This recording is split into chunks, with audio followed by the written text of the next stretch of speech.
उड़ीसा में जगन्नाथ मंदिर पूरी दुनिया में मशहूर है। हर साल लाखों करोड़ों की संख्या में यहाँ श्रद्धालु आते हैं। क्या आपको पता है पुरी में जगन्नाथ संस्कृति कैसे शुरू हुई? आखिर इसके पीछे की कहानी क्या थी? क्या है परम ब्रह्म पदार्थ जो जगन्नाथ को जीवित रखता है? कहा जाता है कि मध्य भारत में इंद्रद्युम्न नाम के एक राजा रहते थे। उनकी राजधानी का नाम अवते और वे भगवान विष्णु के बहुत बड़े भक्त थे और हमेशा भगवान विष्णु के दर्शन के लिए इच्छुक रहते थे।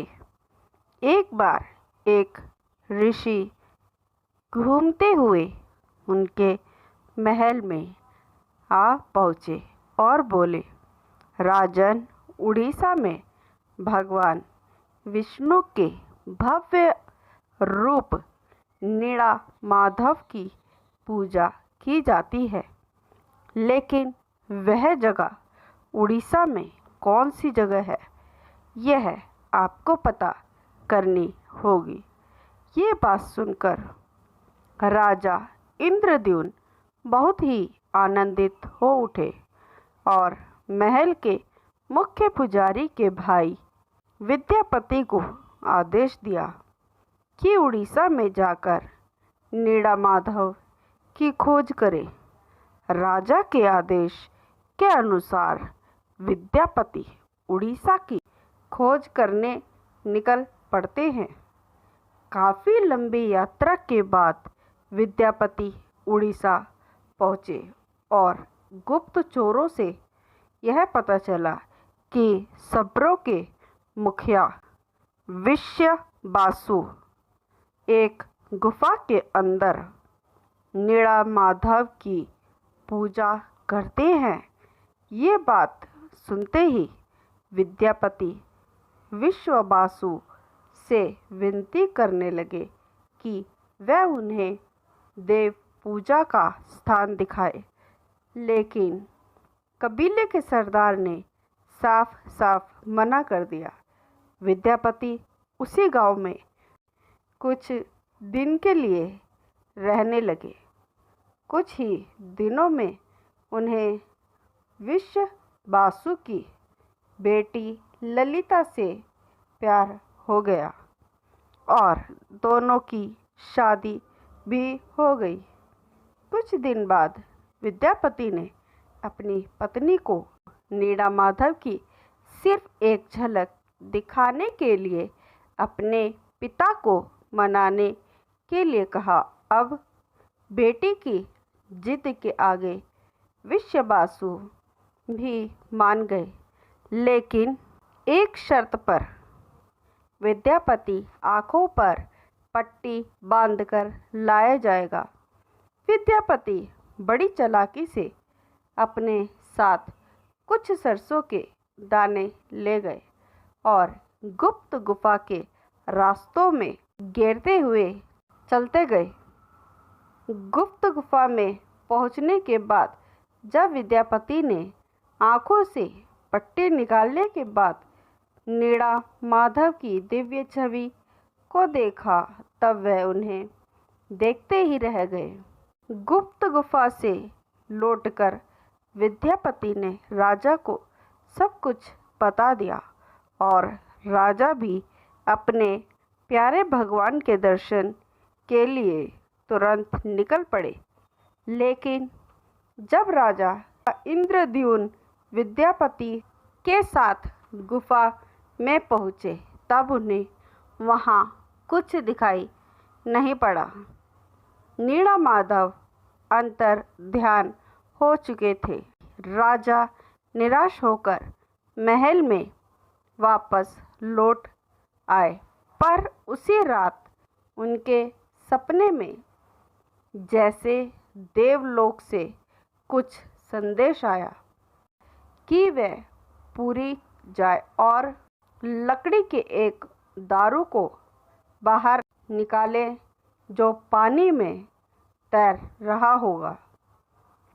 राजा ने भी इस आदेश का पालन किया और इन्हें पूरी के समुद्र में सच में एक लकड़ी का एक तना तैरता हुआ दिखाई दिया। लेकिन राजा के सैनिकों के लाख कोशिश करने के बाद भी उस लकड़ी के दारू को उठा नहीं पाए। आखिर में सरदार विश्ववासु की सहायता लेनी पड़ी।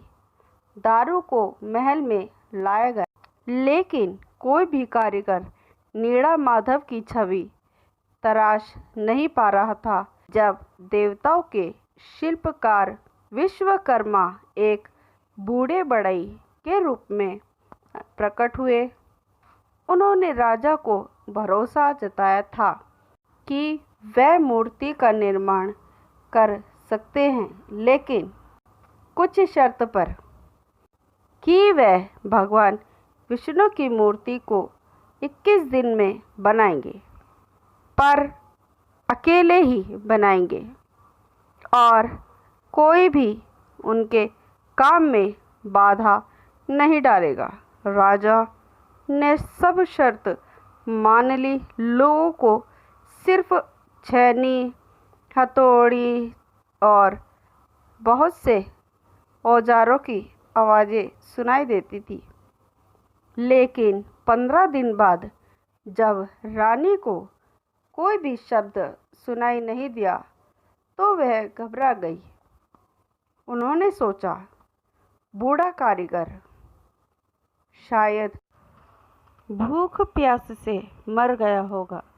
इसीलिए रानी गुंडीचा दरवाज़ा खोलने के लिए राजा के सामने जिद करने लगी और आखिर में दरवाज़ा खोला गया और राजा ने देखा कि वो बूढ़ा कारीगर जैसे गायब हो गया और अपने पीछे आधी बनी गई 3 मूर्तियाँ छोड़ गया, जो आज प्रभु जगन्नाथ के बड़े भाई बल्लभ और छोटी बहन सुभद्रा के रूप में हैं। पुरी के मंदिर में पूजे जाते हैं। आपने देखा होगा जगन्नाथ जी के हाथ और पैर आधे बने हुए हैं, जिनका कारण यही बताया जाता है। कहते हैं कि द्वापर युग में श्री कृष्ण की लीला एक शबर के हाथों से समाप्त हुई और कलयुग में नीड़ा माधव की यात्रा शुरू हुई एक शबर के ही हाथों, जिनका नाम विश्ववासु था। दोस्तों, क्या आपको पता है जगन्नाथ को भी बुखार होता है?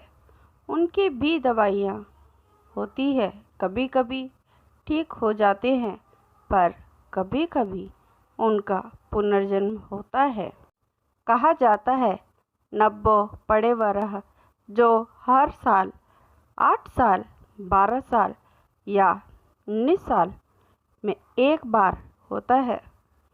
इन दिनों उड़ीसा में सरकार अंधकार का ऐलान करती है और कुछ खास पुजारी आँखों में लाल कपड़ा और हाथों में लाल कपड़ा बांधकर पुरानी मूर्ति से कुछ रहस्यमयी चीज़ निकालकर नई मूर्ति में लगा देते हैं, जिसे कहा जाता है ब्रह्म पदार्थ, जो जीवन का प्रमाण देते हैं।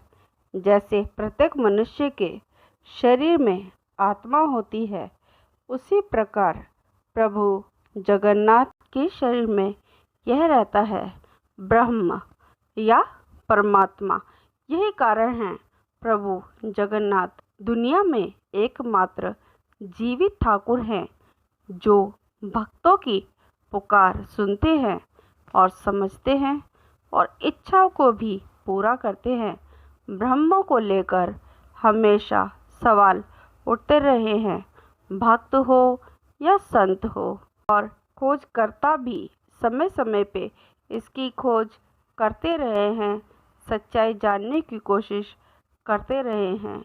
कुछ लोगों के अनुसार ये श्री कृष्ण या बुद्ध के अवशेष या पुराने आभूषण माने जाते हैं या तांत्रिक शक्तियाँ भी मानी जाती है। कहा जाता है कि जब श्री कृष्ण की मृत्यु हुई तब एक सर्वन ने उनका अंतिम संस्कार किया था, लेकिन उस वक्त श्री कृष्ण का दिल अथवा हृदय आग में जला नहीं और जिसे वह सर्वन ने उठाकर लकड़ी के लट्ठों में छुपा दिया था और उन लकड़ी के लट्ठों को समुद्र में प्रवाहित कर दिया था, जो बहते हुए पुरी के समुद्र तट पर जा पहुंचा, जहां से राजा इंद्रद्युम्न प्रभु की मूर्ति निर्माण कर पाए थे। तो दोस्तों, ये थी प्रभु जगन्नाथ की मूर्ति निर्माण की कहानी। आपको कैसी लगी? अगर वीडियो पसंद आए तो लाइक, सब्सक्राइब और शेयर करें। फिर मिलते हैं किसी और वीडियो के साथ। तब तक के लिए बाय।